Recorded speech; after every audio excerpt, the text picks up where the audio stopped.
di tengah-tengah kita, lebih utama dari segala sesuatu. Menjadi seorang murid. Tuhan Allah telah memberikan kepadaku lidah seorang murid, supaya dengan perkataan aku dapat memberi semangat baru kepada orang yang letih lesu. Setiap pagi ia mempertajam pendengaranku untuk mendengar seperti seorang murid. Yesaya 50 ayat 4. Sahabat Iktus yang dikasihi Tuhan, Tuhan menjadikan saya seorang murid dengan tujuan agar saya dapat mengikuti jejaknya. Setelah seorang diperbaharui oleh Tuhan di dalam Kristus, maka ia disebut sebagai murid Kristus. Murid Kristus belajar dari Kristus sendiri untuk dapat mengajar orang lain tentang segala sesuatu yang telah diajarkannya.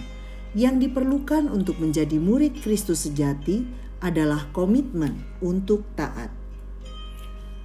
Tuhan menegur Israel yang mengeluh dan mempersalahkannya atas penderitaan mereka di pembuangan.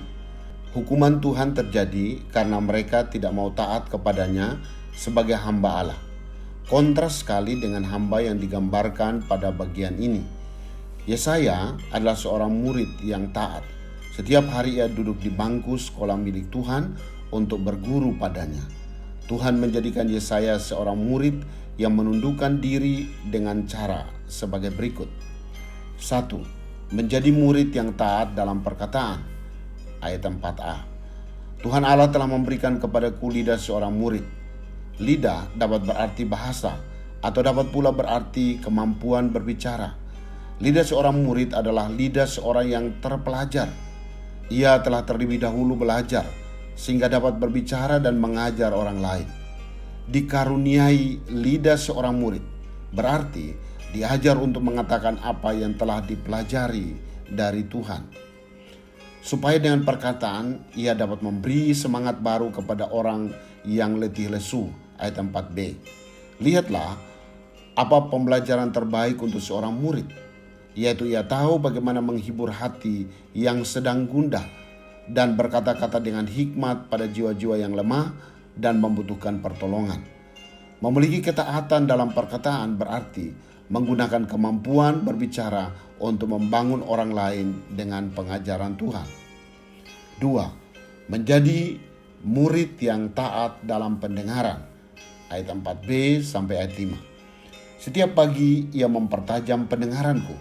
Seorang murid harus mendengarkan firman dari mulut Allah dengan tekun dan penuh perhatian. Tak seorang pun boleh menjadi guru sebelum mereka pertama-tama menjadi murid. Setiap pagi menunjukkan waktu kontinu yang dapat mempertajam kepekaan terhadap pimpinan Tuhan. Pagi hari merupakan waktu yang tepat untuk mendengar perkataan Tuhan sebelum mendengar kebisingan yang lain. Tetapi mendengar saja tidak cukup. Kita juga harus mendengar seperti seorang murid, mendengar dan memahami, mendengar dan mengingat, mendengar seperti orang yang ingin belajar melalui apa yang didengar. Perlu untuk meminta Tuhan membuka telinga agar dapat memahami apa yang ada di dalam hatinya dan hidup dalam ketaatan kepadanya. Dan aku tidak memberontak, tidak berpaling ke belakang.